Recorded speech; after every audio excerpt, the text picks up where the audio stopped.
The penthouse fell silent, except for the sound of crystal clinking against mahogany. Serenity's hands trembled as she set down the decanter, pretending she hadn't understood the Korean words that had just sliced through her like broken glass. Fat, ugly, unworthy of even being in the same room.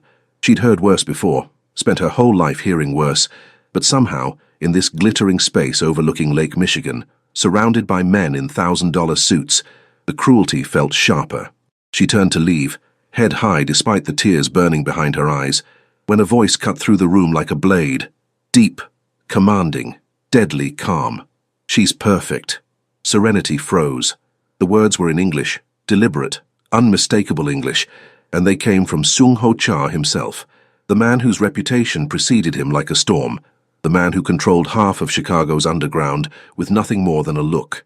The man whose dark eyes were now fixed on her with an intensity that made her forget how to breathe. Perfect curves, he continued, his gaze never leaving her face. Perfect smile. Perfect heart. He turned to his associates, and the temperature in the room dropped 20 degrees. Any man who can't see that is blind, and I don't keep blind men in my organization. Serenity Martin had learned early in life that invisibility was a survival skill.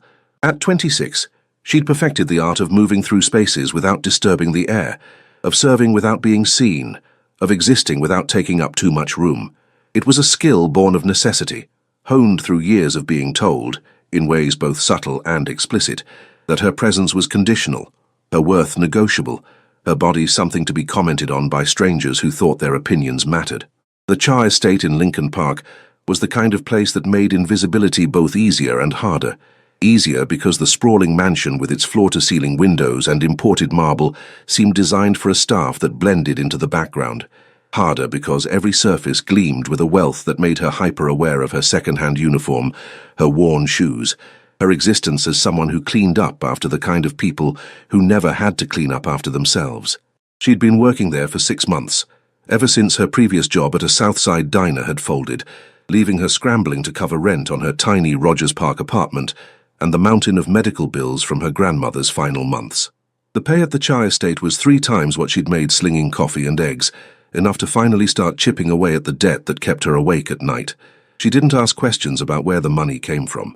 In neighborhoods like the ones she'd grown up in, you learned early that some questions were better left unasked. Sung Ho Cha was a ghost in his own house. Serenity had seen him exactly 4 times in 6 months, always at a distance, always surrounded by men in dark suits who moved with the coiled readiness of guard dogs.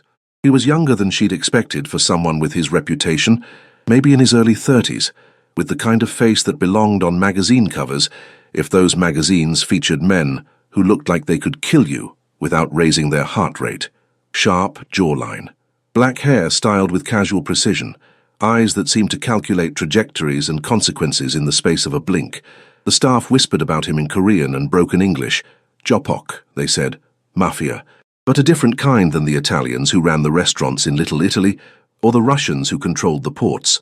The Korean underworld operated differently, quieter, more structured, bound by codes of loyalty and hierarchy that went back centuries. Serenity didn't care about any of that.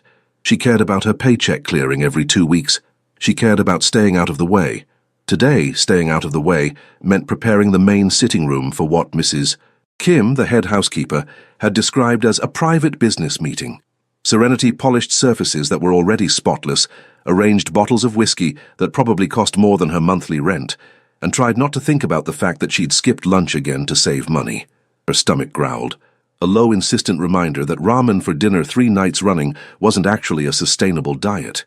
She pressed a hand against her soft middle, against the curves that her mother had called blessings, and that the world had decided were fair game for commentary.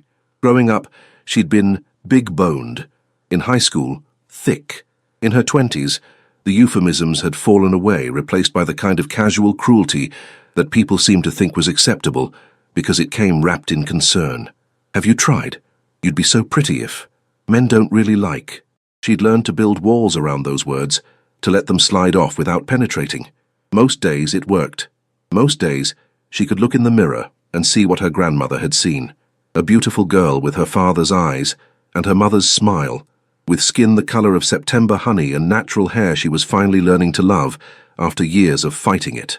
Most days. The sound of voices in the hallway snapped her back to attention. Male voices, speaking rapid Korean. She recognized Mrs. Kim's efficient footsteps, the rustle of expensive fabric, the particular quality of silence that meant important people were entering a space. Serenity moved toward the door, aiming for her usual seamless exit, when Mrs. Kim appeared with 4 men behind her. 3 she didn't recognize, tall, well-dressed, with the same coiled alertness she'd noticed in all of Mr. Cha's associates. The 4th was Seung-ho Cha himself. Her breath caught. She'd never been this close to him before, close enough to see the way his charcoal suit fit, like it had been designed specifically for his frame, close enough to notice the subtle tattoo that disappeared beneath his collar, a dragon's tail maybe, or something equally symbolic. Close enough to catch the scent of his cologne, something expensive and understated that made her think of cedar and cold nights. His eyes swept over her, a single assessing glance that lasted maybe 2 seconds, but somehow felt like it catalogued everything about her. Then he looked away, dismissing her as thoroughly as if she'd never existed. The familiar sting of invisibility settled over her shoulders like an old coat. "Serenity Sisai," Mrs. Kim said, using the Korean honorific she'd adopted for all the staff. "Please bring the refreshments and then leave us. No interruptions tonight." "Yes, ma'am." Serenity's voice came out steady, professional. Years of service work had taught her how to keep her face neutral, her tone appropriate, her personhood neatly tucked away where it wouldn't inconvenience anyone. She moved through the next 10 minutes on autopilot. Ice in crystal glasses, whiskey poured to exact measures, small plates of banchan, the Korean side dishes that Mrs. Kim prepared fresh each day, arranged on the low table near the leather sofas. The men settled into their seats, their conversation flowing in Korean as if she wasn't there.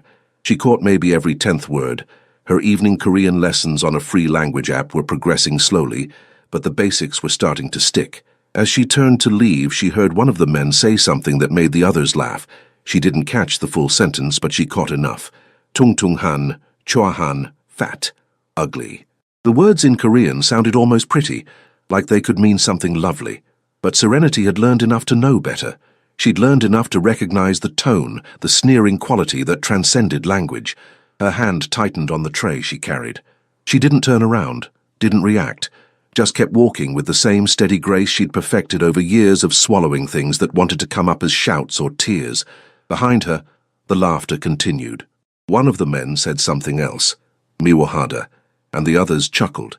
She didn't need perfect Korean to know they were talking about her body, about the way her uniform fit over her hips, her thighs, her stomach, about the fact that she existed in a space where men like them had to look at her. The door was 3 feet away, 2 feet, almost there. Enough. The single word in Korean cracked like a whip. Serenity's feet stopped moving of their own accord. The laughter died instantly, replaced by a silence so complete she could hear her own heartbeat. Junho, Min-sik, Tae-kyung. Seung-ho Cha's voice was soft, conversational, and somehow more terrifying than if he'd been shouting. "Did you just insult my employee?" "Youngnim, we were just—" one of them started.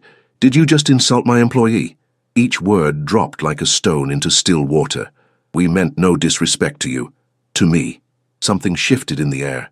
Serenity still hadn't turned around, but she could feel the change, could sense predator energy filling the room. "You think I care about disrespect to me? I'm asking if you insulted her." Silence. Heavy. Suffocating.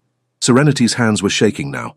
She pressed them flat against the tray, willing herself to disappear, to become truly invisible instead of just pretending. "Turn around," Seung-ho said. For a moment, she thought he was talking to his men. Then she realized he was talking to her. Slowly, mechanically, she turned. 4 pairs of eyes fixed on her, but she could only see one. Dark, intense, fixed on her face with an attention that felt like being touched. "Do you speak Korean?" he asked, switching to English. The question was a trap. She could feel it, but lying seemed worse than the truth. "A little. I'm learning." Something flickered across his face.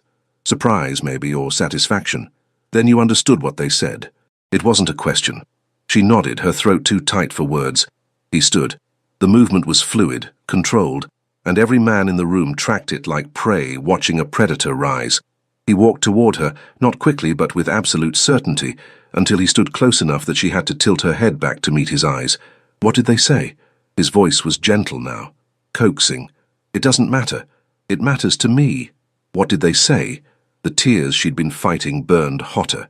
They said I was fat, ugly, that I was unpleasant to look at. He nodded slowly as if she'd confirmed something he needed to know. Then he turned back to his associates, who had gone very still in their seats. When he spoke again, it was in English, deliberate, unmistakable English that filled the room like smoke. "She's perfect." Serenity stood frozen in the doorway between the kitchen and the main hall, Mrs. Kim's hand firm on her elbow. The older woman had appeared out of nowhere the moment Seung-ho Cha had dismissed his associates, all three of them leaving with faces pale and tight, bowing repeatedly as they backed toward the door like courtiers retreating from a temperamental king. "You stay," Mrs. Kim had whispered urgently in her accented English. "Mr. Cha wants to speak with you." That had been 5 minutes ago. 5 minutes of standing in the kitchen, while her heart tried to hammer its way out of her chest, while her mind spun through possibilities, ranging from getting fired to something worse. Men like Seung-ho Cha didn't defend random employees without wanting something in return. The math was simple and ugly. She was in debt, vulnerable, and he'd just established that he noticed her, that he'd been watching her. Perfect curves, perfect smile, perfect heart. The words should have felt like a gift. Instead, they felt like the first move in a game where she didn't know the rules. "Serenity, see?" Mrs. Kim's voice pulled her back. "You go now, and—" She paused, her weathered face softening slightly. "No worry. Mr. Cha he is good man. Dangerous man, yes, but good." Serenity wanted to ask how someone could be both dangerous and good, but Mrs. Kim was already steering her toward the sitting room, toward Seung-ho Cha, who stood with his back to the door, looking out at Lake Michigan through windows that turned the night into a canvas of reflected city lights. He'd removed his suit jacket, rolled up his sleeves. The gesture somehow made him look more dangerous rather than less, like he was preparing for something that required freedom of movement. "Mr. Cha?" Her voice came out smaller than she'd intended. "Mrs. Kim said you wanted to see me." He turned. Whatever she'd expected to see in his face, anger, calculation, the predatory assessment she'd learned to recognize in men who thought women like her were easy targets, none of it was there. Instead, he looked tired, and something else, something that might have been regret. "Sit." He gestured to one of the leather sofas. "I should really get back to—" "Sit, please." The please made it a request instead of an order, but they both knew it wasn't really optional. Serenity perched on the edge of the sofa, back straight, hands folded in her lap. Every instinct she'd developed over 26 years of navigating the world as a black woman told her to be careful, to be small, to say the right things, and get out as quickly as possible. Seung-ho sat across from her, forearms resting on his knees, close enough that she could see the details she'd missed earlier. The tattoo that disappeared under his collar was indeed a dragon. She could see the intricate scales on what looked like a claw wrapping around his collarbone. His hands were scarred across the knuckles, the kind of scars that came from impact with solid surfaces, or faces. "I owe you an apology," he said. Of all the things she'd expected, that wasn't one of them. "You— what?" "My associates were guests in my home. They disrespected you under my roof. That makes their behavior my responsibility." His English was perfect, barely accented, with the kind of precise grammar that suggested expensive international schools. "I apologize." Serenity stared at him. "You're apologizing to me." "Yes. You're Seung-ho Cha." The words came out before she could stop them. "You run. Everyone knows what you—" She stopped, realizing she was about to accuse her employer of running a criminal organization to his face. A smile tugged at the corner of his mouth, brief there and gone like a ghost. "Everyone knows what I do, yes, and yet you work in my house. Interesting. I need the job." The honesty surprised her, but lying seemed pointless. "The pay is good. The work is steady. I don't ask questions." "Smart." He studied her with those dark, calculating eyes. "Tell me something. Why are you learning Korean?" The shift in topic threw her. It seemed useful, since I work here, and I like languages. I took Spanish in high school and French on an app last year, and I like knowing how people communicate, how they think. How long have you been studying? 4 months, maybe 5. She felt defensive now, exposed. "I'm not very good yet, just basics." "You understood what they said tonight. That's more than basics." He leaned back slightly, that intense focus never wavering. "Most people wouldn't have bothered. They'd have assumed no one here would speak to them anyway. Most people aren't trying to better themselves while cleaning other people's houses," she said, then immediately wanted to take it back. too honest, too raw. "I'm sorry, I shouldn't have. Don't apologize for having pride." His voice was sharp, but not unkind. "You work hard. You're intelligent. You're trying to improve your situation. These are things to be proud of, not apologize for." Serenity didn't know what to do with that, with any of this. Men like Seung-ho Cha didn't notice women like her except to use them or mock them. They certainly didn't apologize to them, didn't call them perfect in front of their associates, didn't ask about their language studies like it mattered. "Why did you defend me?" The question escaped before she could consider whether it was safe to ask. He was quiet for a long moment.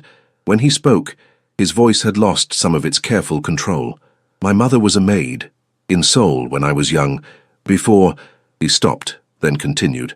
"I remember men talking about her the way my associates talked about you tonight, like she wasn't human, like her body was public property for their commentary, like her existence was an inconvenience they had to endure." His jaw tightened. "I was 7 years old and I couldn't do anything about it. I'm not 7 anymore."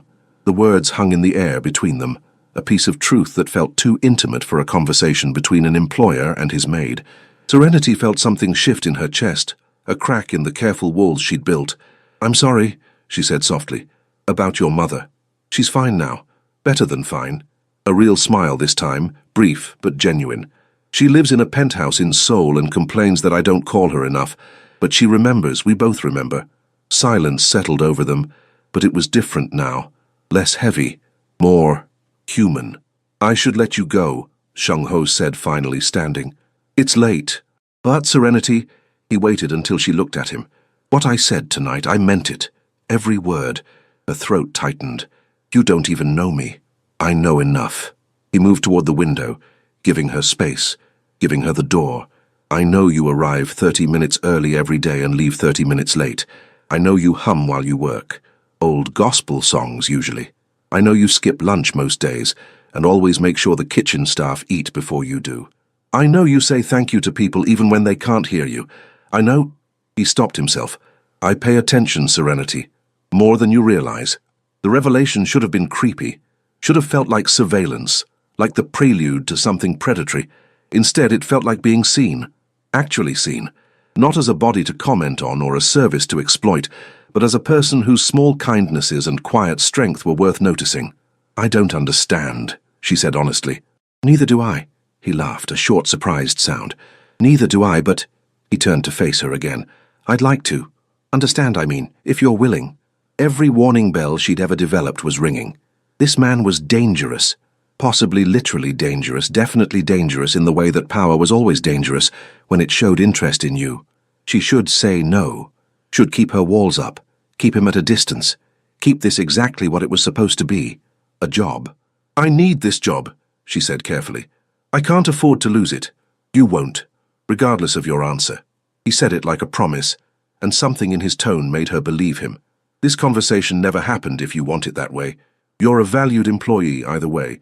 But if you're asking whether I'm interested in knowing you beyond your work here—" He paused. "Yes, I am." Serenity stood, her legs less steady than she'd like. "I need to think about it." "Fair." He moved toward the door, opening it for her, a gesture of courtesy that felt almost absurd in the context. "Take all the time you need. And Serenity." She paused in the doorway. "Those men won't be returning to this house, ever. What they said tonight was unacceptable. That's not negotiable." She nodded, not trusting her voice, and walked out into the hallway. Mrs. Kim was waiting, her expression carefully neutral, and guided her back to the kitchen without a word. It wasn't until Serenity was on the red line heading north, the city lights blurring past the train windows, that she let herself feel everything she'd been holding back. The shock, the confusion, the strange, dangerous flutter of something that felt almost like hope. Perfect curves, perfect smile, perfect heart. She pulled out her phone and opened her Korean learning app, but instead of starting a new lesson, she found herself searching for the phrase she'd heard him say, Hyung-nim. It meant something like respected older brother, a term of deep respect and hierarchy, the kind of term that meant his associates saw him as more than just a boss. They saw him as family, and he'd humiliated them for her. Serenity closed the app and stared at her reflection in the train window. Same face she'd always had, same curves that had been the subject of commentary and criticism since puberty, same body that the world had decided was fair game for judgment. But tonight, For the first time in longer than she could remember, she'd felt something different when someone looked at her. Not judgment, not dismissal, not even the aggressive overcompensation of men who fetishized her curves while simultaneously degrading her for having them. Tonight, Seung-ho Cha had looked at her like she was worth defending, like her dignity was worth protecting, like she was, in his words, perfect. The question was, what did he want in return? And more dangerously, what did she want? The train carried her north toward her tiny apartment, and Serenity sat with those questions, afraid of the answers, but more afraid of never asking. 3 days passed before Serenity saw Seung-ho again. 3 days of working her regular schedule, arriving early, staying late, maintaining the careful invisibility that had become second nature. But something had shifted. The other staff members watched her differently now, their expressions ranging from curiosity to poorly concealed envy. Mrs. Kim was kind but distant, as if unsure how to navigate whatever new dynamic had emerged. And Serenity couldn't stop thinking about him, about the conversation in the sitting room, about the way he'd looked at her, not through her, not past her, but directly at her like she was worth the attention, about his mother, a maid in Seoul, about the scars on his knuckles and the tiredness in his eyes when he'd said, "I know enough." She was polishing the brass railings on the main staircase when she heard his voice, speaking Korean, relaxed, followed by the rumble of a laugh. The sound made something in her chest tighten. She'd never heard him laugh before, hadn't known he could sound like that. Warm, unguarded, almost young.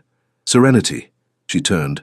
He stood at the base of the stairs, phone in hand, wearing dark jeans and a black Henley that made him look less like a crime lord and more like someone who might appear in a cologne commercial. Casual, approachable, still impossibly handsome in a way that made her hyper-aware of her yellowed work shirt and the fact that she'd pulled her hair back in a hasty bun that morning. "Mr. Cha."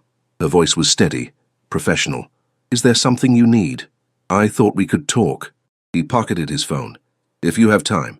"I'm working. I'll clear it with Mrs. Kim, please." That word again, the one that transformed orders into requests. Just a few minutes. She followed him to his private office, a room she'd cleaned exactly twice in 6 months, both times under Mrs. Kim's watchful supervision. It was different than the rest of the house, less showpiece, more lived in.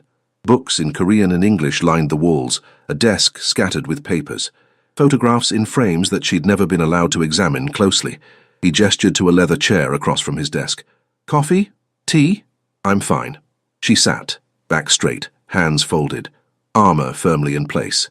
Seung-ho leaned against his desk instead of sitting behind it, a casual pose that still somehow managed to convey authority. "You've been avoiding me. I've been working. You've been working in rooms I'm not in, taking breaks when you know I'll be home. It's been 3 days since our conversation, and you've managed not to be alone in the same space as me once." He said it without accusation, just stating facts. That takes planning. Serenity felt heat rise in her cheeks. "Maybe I just wanted time to think. Like you said I could. You can have all the time you need, but I don't want you to feel uncomfortable in your workplace. If I've crossed a line." "You haven't." The words came out more firmly than she'd intended. I don't know what you want from me, and I don't understand why you'd want anything at all. Why wouldn't I?" The question was so genuinely confused that it almost made her laugh. "Because I'm the maid. Because you're—" She gestured vaguely at him, at the office, at everything he represented. "You. Because people like you don't notice people like me except to—" She stopped herself. "Except to what?" His voice had gone very quiet. "It doesn't matter. It matters to me." He moved closer, not crowding her but reducing the distance between them. "Finish the sentence, Serenity." She took a breath. "Let it out. Except to use us, or mock us, or decide that our bodies are public property for commentary. You said it yourself. You remember men treating your mother that way. Well, I've been on the receiving end of that my entire life. So forgive me if I'm skeptical when someone like you suddenly decides I'm perfect." She made air quotes around the word, hating how bitter she sounded. Seung-ho was silent for a long moment. Then he did something unexpected. He moved to the chair next to hers instead of staying behind his desk, sitting beside her, not across from her. Equal height, equal ground. "You're right to be skeptical," he said quietly. "You're right to protect yourself. And you're right that I have power here, power that makes anything I say or do potentially coercive, whether I intend it or not." He turned to face her fully. "But I need you to understand something. When I said you're perfect, I wasn't making a move. I wasn't setting up a transaction. I was stating a fact, because those men needed to understand that their behavior was unacceptable, and you needed to hear someone say out loud that their words were lies. Why do you care? Her voice cracked slightly. I'm nobody. I clean your house. I don't matter in your world. You matter in mine. The intensity in his voice made her breath catch. And for what it's worth, you're wrong. You're not nobody. You're a woman who works 3 times as hard as most people I know, who studies Korean on her phone during her commute because she wants to better herself, who makes sure everyone else eats before she does, who hums gospel songs when she thinks no one's listening, who has the kind of strength that doesn't come from power or money or fear. It comes from choosing to be kind and dignified, even when the world gives you every reason not to be. Tears burned behind her eyes. She blinked them back furiously. You really have been paying attention. I told you I had. He reached up, then stopped, his hand hovering in the space between them. May I? When she nodded, uncertain what she was agreeing to, he gently pushed a loose curl back from her face. His fingers barely brushed her cheek, a whisper of contact that somehow felt louder than words. You're beautiful, Serenity, not despite your curves or in spite of them, just beautiful, the kind that has nothing to do with fashion magazines or societal standards, and everything to do with who you are when you think no one's watching. She couldn't breathe, couldn't think. Her entire body was focused on the ghost of his touch, on the way he was looking at her like she was something precious, something worth protecting. I don't know how to do this, she whispered. Do what? Be seen like this, by someone like you. I don't know the rules. There are no rules. He drew his hand back slowly, giving her space even as everything in his expression said he didn't want to. Just honesty, that's all I'm asking for. Honesty about what you want, what you're comfortable with, what makes you feel safe. He paused. And for what it's worth, I don't know how to do this either. I don't do relationships, I don't let people in. My life is complicated and dangerous, and there are very good reasons why I keep my distance from people who aren't part of my world. Then why? Because you make me want to try.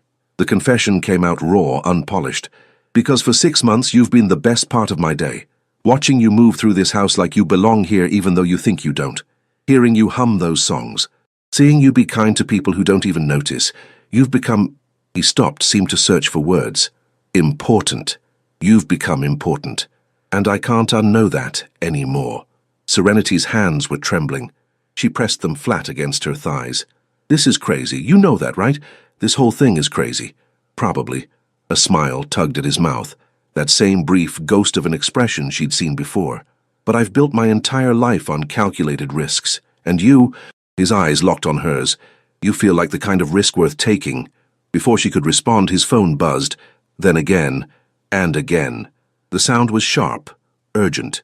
His expression shifted immediately, from open to guarded, from the man who'd just confessed to feeling something to the crime lord who controlled half of Chicago's underworld. He stood, checking his phone, and his jaw tightened. I have to go. There's a situation that needs my attention. Of course. Serenity stood too, smoothing her shirt with hands that weren't quite steady. I should get back to work anyway. Serenity. He caught her hand as she moved past him. His grip was firm, but not constraining, his thumb brushing across her knuckles. Think about what I said. Not the compliments. Anyone can give you compliments. Think about whether you want to know me. The real me, not just the reputation. Because if you do, if you're willing to take that risk... He brought her hand to his lips, pressed a kiss to her knuckles that felt like a brand. I promise I will never make you regret it. Then he was gone, moving with the kind of fluid purpose that reminded her exactly who and what he was. Serenity stood in his office, her hand still tingling from his touch, her mind spinning. The real him. As if she had any idea who that was. As if the man who'd just kissed her hand was the same man whose associates called him Hyung Nim with fear and respect. As if... Her phone buzzed. A text from an unknown number. Dinner tonight? If you're free. If you want. No pressure. Sean. She stared at the message. At the name. Sean. Not Mr. Cha. Not Seung-ho. Sean. The American nickname he probably used with friends, with people he trusted. An invitation to step across some invisible line from employee to something else. Something undefined and terrifying, and impossibly tempting. Her fingers hovered over the keyboard. Every logical bone in her body screamed to say no, to maintain boundaries, to protect herself from whatever this was turning into, but she'd spent her whole life playing it safe. Being invisible, taking no risks, and where had that gotten her? Alone, in debt, working herself to exhaustion while the world told her she wasn't enough. Sheng Ho Cha had looked at her and seen someone worth defending, worth knowing, worth taking a risk for. Maybe it was time she took one too. She typed a response. What time? The restaurant was tucked into a side street in Chinatown, the kind of place you'd walk past without noticing unless you knew it was there.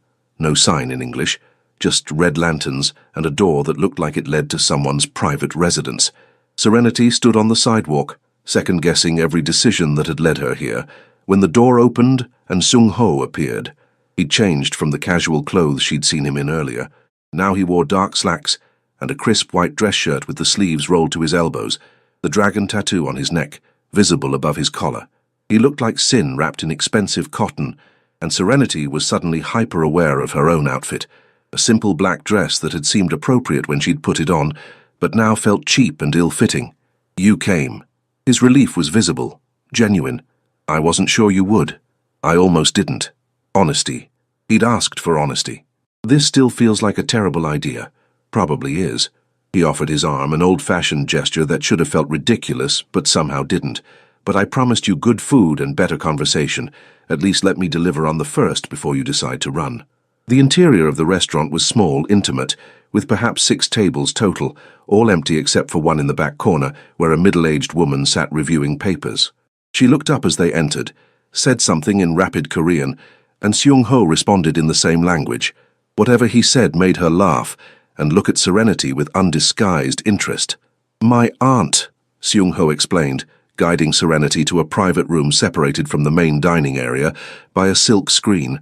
She owns this place, and she's already decided you're too good for me. Smart woman. The smartest I know. He held her chair, another anachronistic courtesy, before sitting across from her. She's also the only person in my life who still treats me like I'm 10 years old, and in need of constant correction.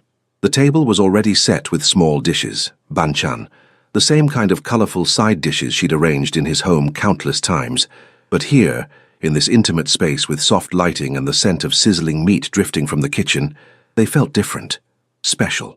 I don't know what half of these are, Serenity admitted, looking at the array of vegetables and pickled items. Then I'll teach you. Seung Ho pointed to each dish, naming them in Korean and English. This is kimchi, fermented cabbage, and this is japchae, glass noodles with vegetables. This one is dubu jorim, braised tofu. My aunt makes the best version I've ever had, including my mother's, which I will never admit to her face. Serenity tried a piece of kimchi, and the explosion of sour, spicy, complex flavor made her eyes widen. Oh, that's intense. Amazing. She took another bite. I've had kimchi before from the grocery store, but this is completely different. The store-bought kind is to this what instant coffee is to the real thing. He watched her try each dish, and there was something almost possessive in his gaze. Not controlling, but deeply satisfied, like feeding her brought him genuine pleasure.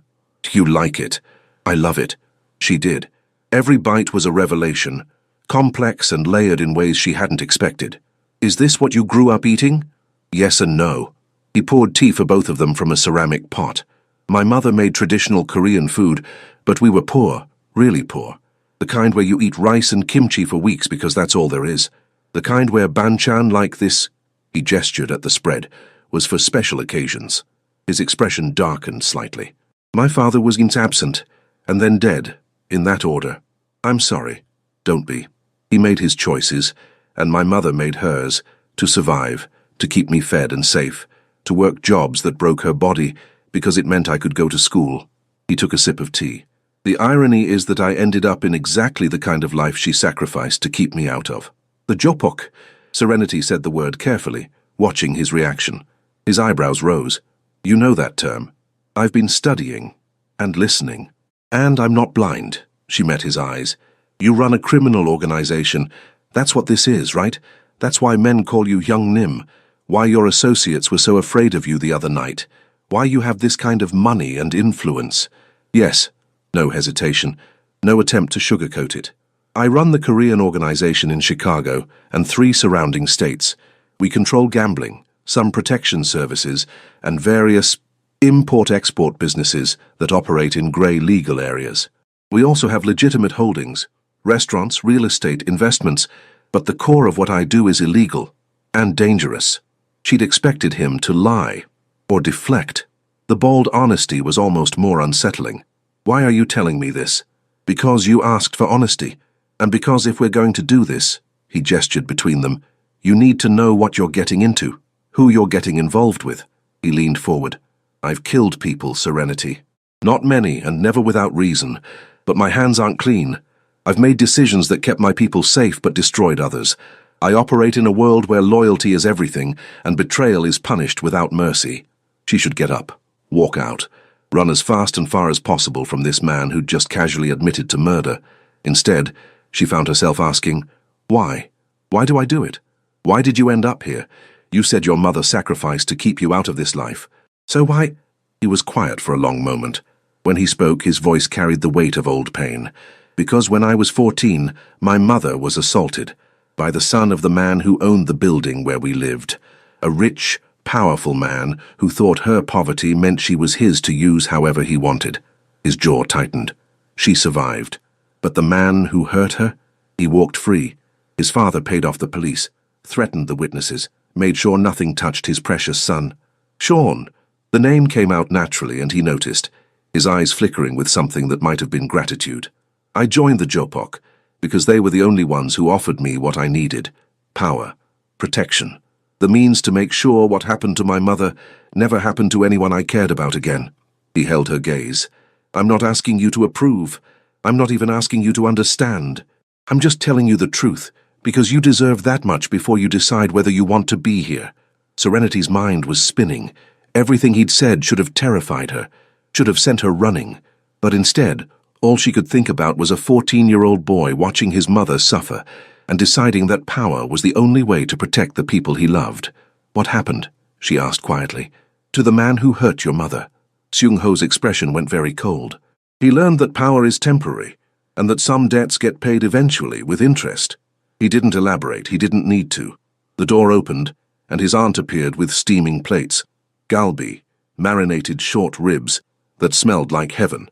She set them down, said something teasing in Korean that made Seung-ho respond with exasperated affection, and disappeared again. She says I'm trying too hard, he translated. And that if you're smart, you'll eat quickly and leave before I bore you with my tragic backstory. Despite everything, Serenity laughed. Is that what we're calling this? Your tragic backstory? Everyone's got one. What's yours? He began cutting the meat with practiced efficiency. And don't say you don't have one. You work 3 times as hard as anyone I know. You're in debt. You're alone. There's a story there. She took a breath. Honesty, he'd said. My parents died when I was 8. Car accident. I went to live with my grandmother in Englewood. She raised me on her pension and love, which turned out to be enough until it wasn't. The old ache settled in her chest. She got sick 2 years ago. Cancer. We didn't have insurance. The bills. She stopped, swallowed. She died 16 months ago. Left me with $80,000 in medical debt and a lot of good memories that don't pay rent. I'm sorry. And he sounded like he meant it. That's why you work so hard. The debt. The debt. And because she taught me that dignity doesn't come from money or status, it comes from how you carry yourself, from doing what's right even when it costs you. Serenity met his eyes.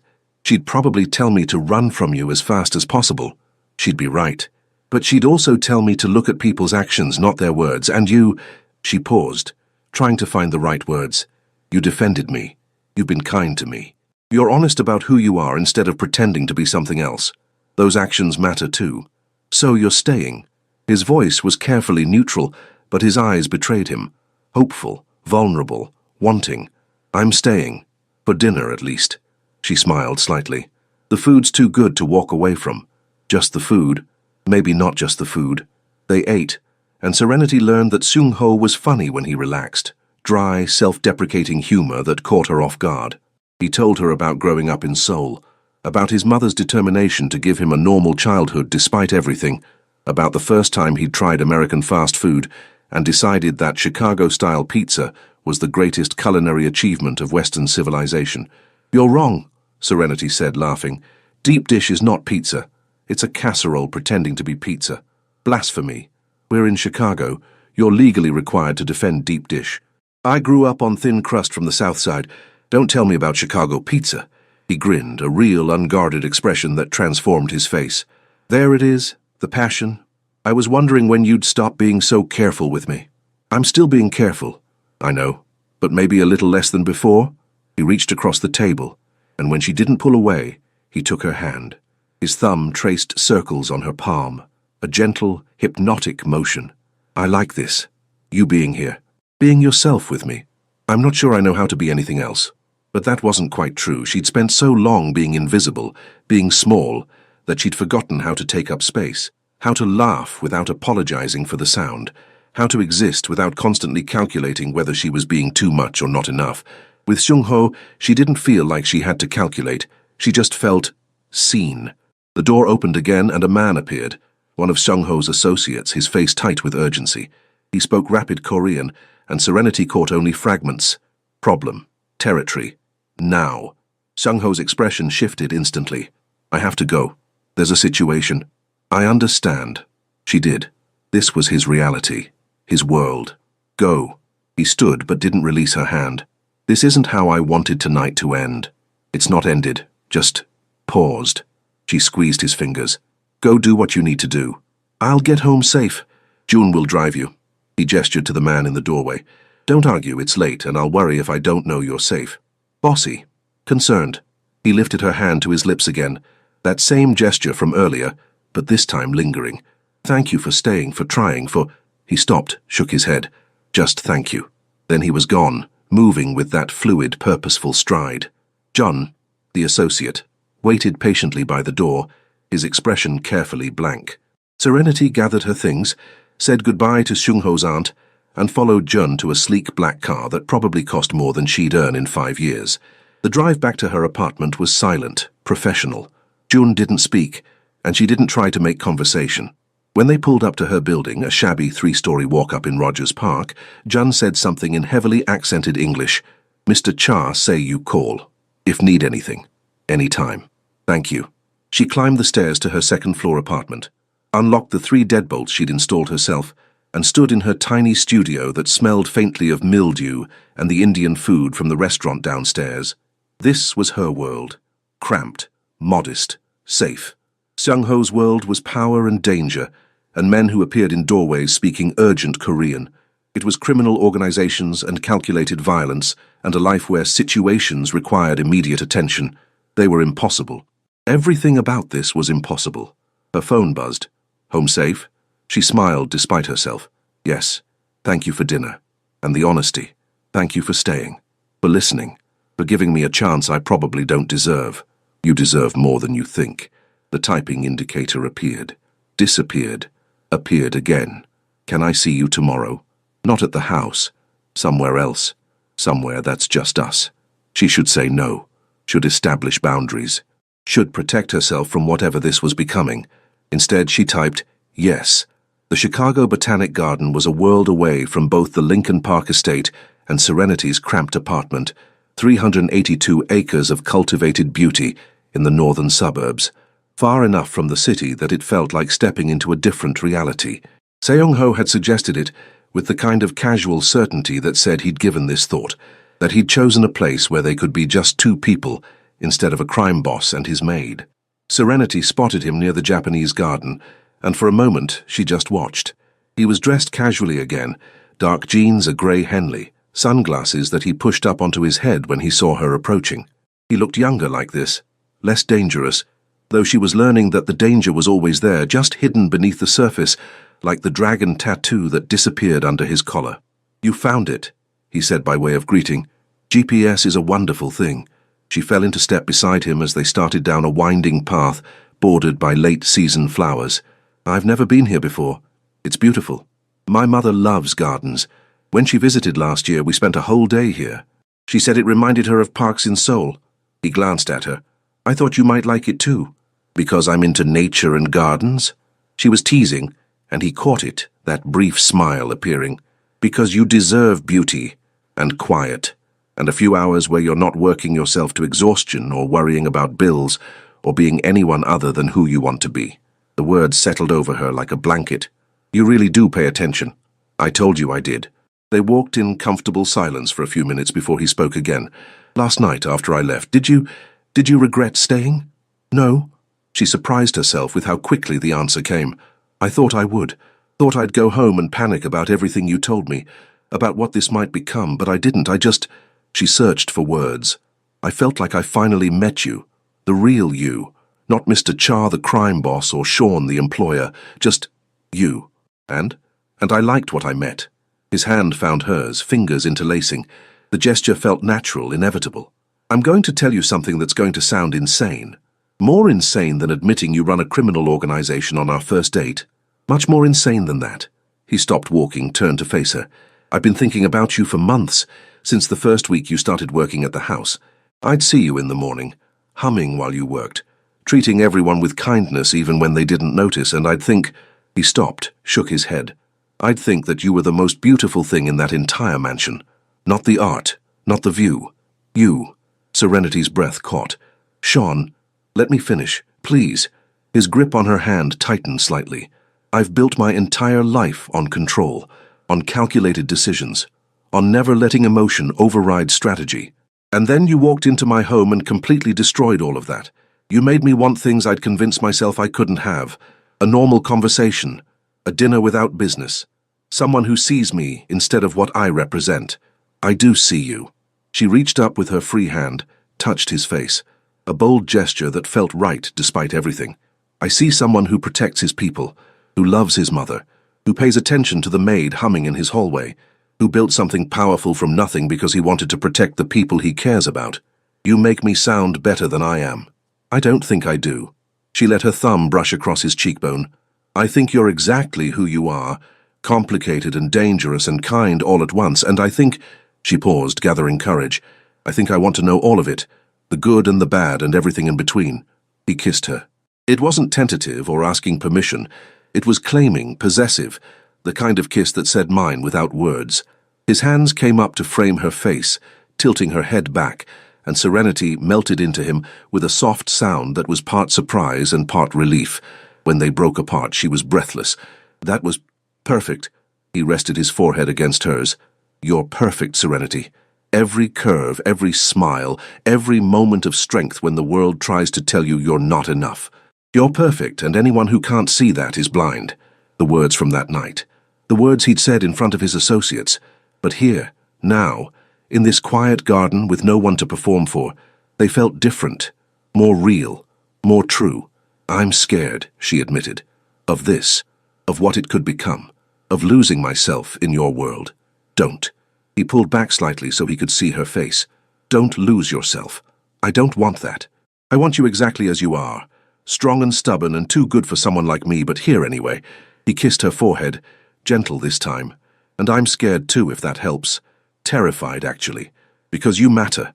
You've become so important that I can't imagine my days without knowing you're in them. They walked for hours after that, talking about everything and nothing. He told her about his organization, not the violent parts, but the structure, the loyalty, the way the Jopok operated like a family with its own codes and rituals. She told him about her grandmother, about growing up in Englewood, about the dreams she'd had to set aside when the medical bills came. What did you want to be? He asked. Before everything. A teacher. Elementary school. I loved kids. Still do. She smiled sadly. But college was expensive. And then Grandma got sick and... She shrugged. Life happens. You could still do it. When she looked at him skeptically, he continued. I'm serious.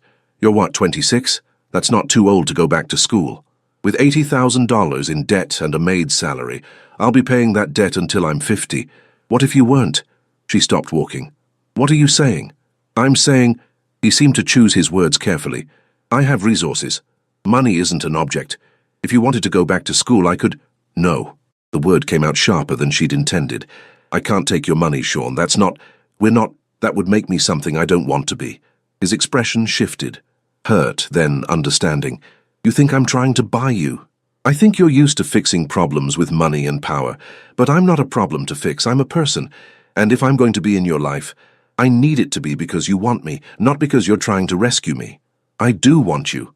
The intensity in his voice made her shiver. More than I've wanted anything in a long time. But that doesn't mean I can't help. If you want to help, then be honest with me.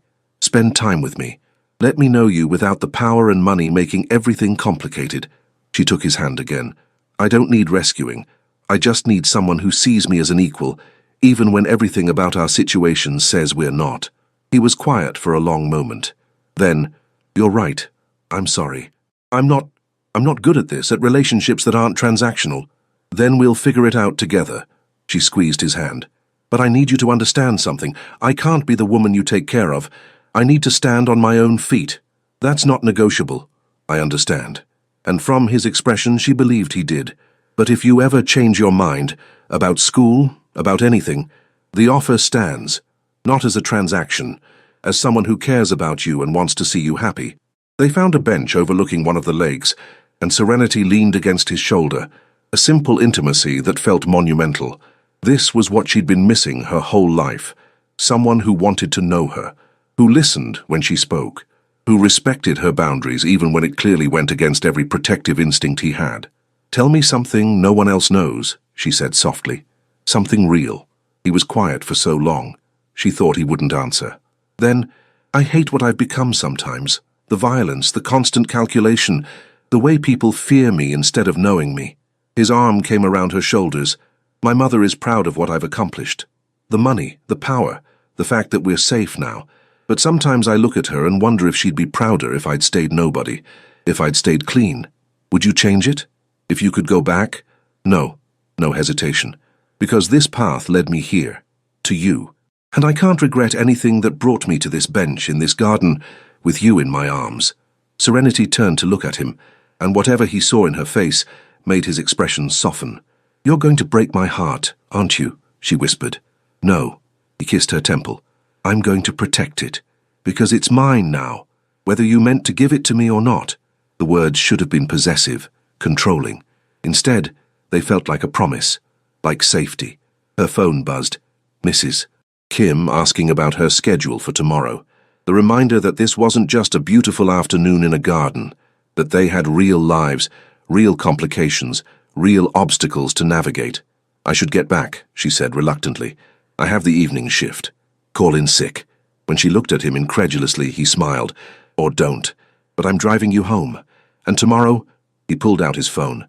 Tomorrow, I'm telling Mrs. Kim you have the day off. Paid. Sean, you said I could help by spending time with you. So let me. One day where we're just two people, no work, no obligations, just us. His eyes met hers. Please. She should say no, should maintain some semblance of boundaries. But looking at him, at this dangerous, powerful man who'd somehow become vulnerable in her presence, she couldn't, didn't want to. One day, she agreed. But I'm choosing what we do. Deal. He stood, pulled her up with him. Where are we going? Back to the south side. I want to show you my world. See how you handle my neighborhood. He laughed, that rare, genuine sound that made her heart flip. I grew up in poverty and soul. I think I can handle the south side. We'll see about that. They drove back to the city in his car, a sleek Mercedes that looked absurdly out of place when he parked it on her street. Serenity half expected someone to break into it, but the neighborhood kids who usually hung around on the corner took one look at Seung-ho and scattered. Something about the way he carried himself, even in casual clothes, broadcast danger. They're afraid of you, she observed. Good. Means they won't bother you. He took her hand as they climbed the stairs to her apartment. Show me where you live. The apartment was exactly as she'd left it, cramped, cluttered with books from the library. Her Korean study materials spread across the tiny kitchen table. She felt a flush of embarrassment at the contrast to his mansion, but he moved through the space with genuine interest. This is yours, he said, picking up one of her notebooks filled with Korean vocabulary. Your handwriting. Your life. He set it down gently. Thank you for letting me see it. It's not much. It's honest. He turned to face her, and the intensity in his eyes stole her breath. Everything about you is honest, real. That's worth more than any mansion. He kissed her again, slower this time, deeper. His hands spanned her waist, pulled her closer, and Serenity felt herself surrendering to the moment, to him, to the impossible thing growing between them.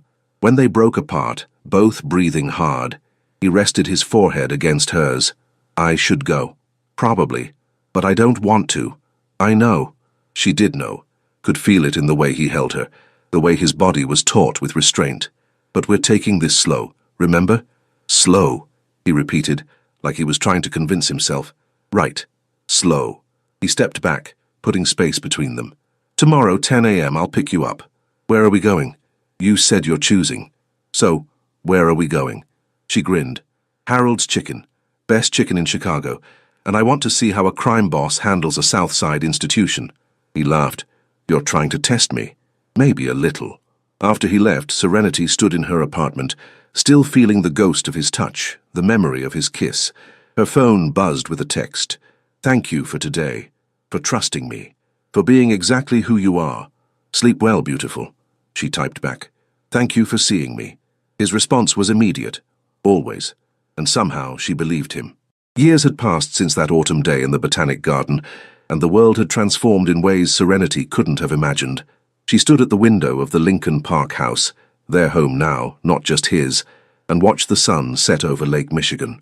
Behind her, she could hear Seung-ho's voice speaking gentle Korean, followed by a child's laughter. They'd gotten married 2 years ago, in a ceremony that blended both their cultures, gospel music and traditional Korean drums. Her old neighborhood friends and his Jopok associates, all coexisting with surprisingly little tension.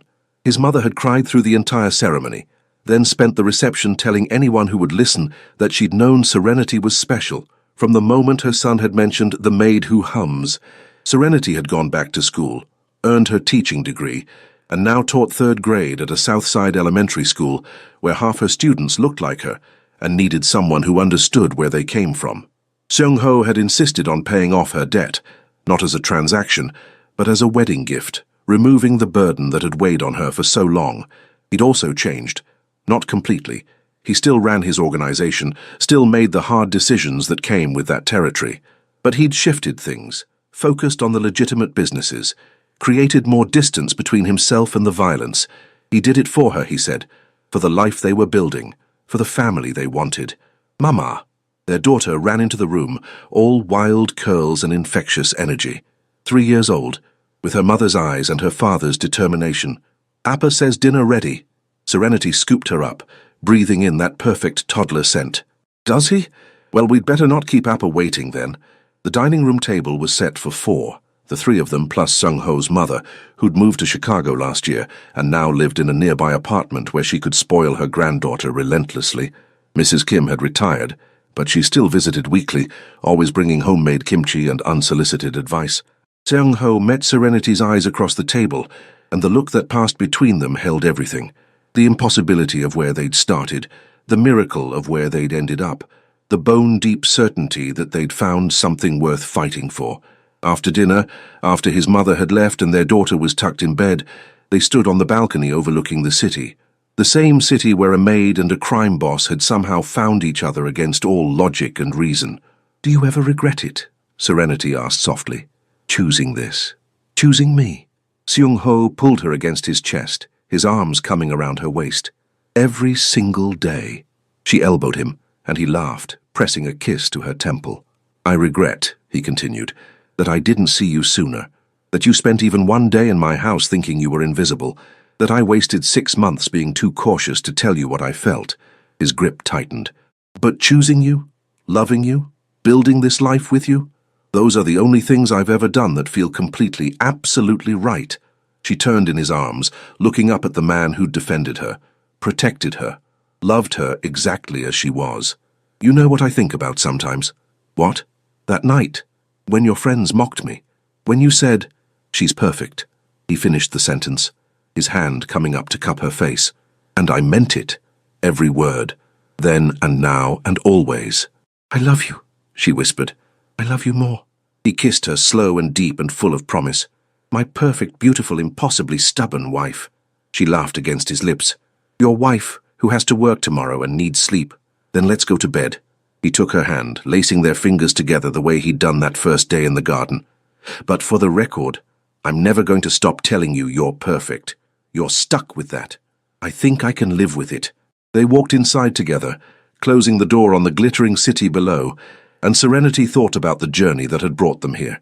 From invisibility to being seen, from isolation to family, from believing she wasn't enough to knowing that she was everything. Perfect curves, perfect smile, perfect heart, and most importantly, perfectly loved.